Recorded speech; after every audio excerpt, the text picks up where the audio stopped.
আসসালামু আলাইকুম ওয়া রাহমাতুল্লাহি ওয়া বারাকাতুহু। সম্মানিত দর্শক, 5 মিনিটস মাদ্রাসা এন্ড স্কুলের পক্ষ থেকে আপনাদের সবাইকে জানাই স্বাগত। আজকে আমরা অত্যন্ত চমৎকার একটি বিষয় শিখব। আমরা শিখব আমাদের প্রিয় দেশ, আমাদের প্রিয় মাতৃভূমি বাংলাদেশ শব্দের বিশ্লেষণ।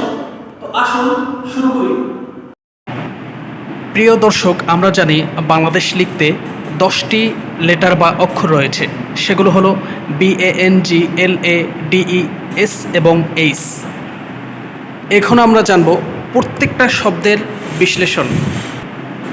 B টু ব্লাড অর্থাৎ রক্ত, A টু অ্যাসিড অর্থাৎ অর্জিত, N টু নট ওয়ার্থি অর্থাৎ স্মরণীয়, G টু গোল্ডেন অর্থাৎ সোনালী, L টু ল্যান্ড অর্থাৎ ভূমি,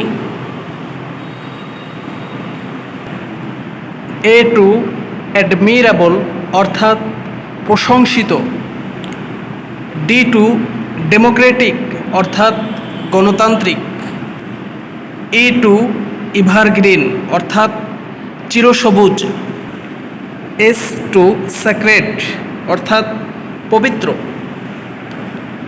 H টু হ্যাবিটেশন অর্থাৎ। প্রিয় দর্শক, বাংলাদেশ শব্দটিকে আমরা যদি বিশ্লেষণ করি, অর্থাৎ সব মিলিয়ে বাংলাদেশ শব্দের অর্থ দাঁড়ায় রক্তে অর্জিত স্মরণীয় সোনালী ভূমি, প্রশংসিত গণতান্ত্রিক চিরসবুজ পবিত্র বাসভূমি। আমি আবার বলি, রক্তে অর্জিত স্মরণীয় সোনালী ভূমি, প্রশংসিত গণতান্ত্রিক চিরসবুজ পবিত্র বাসভূমি।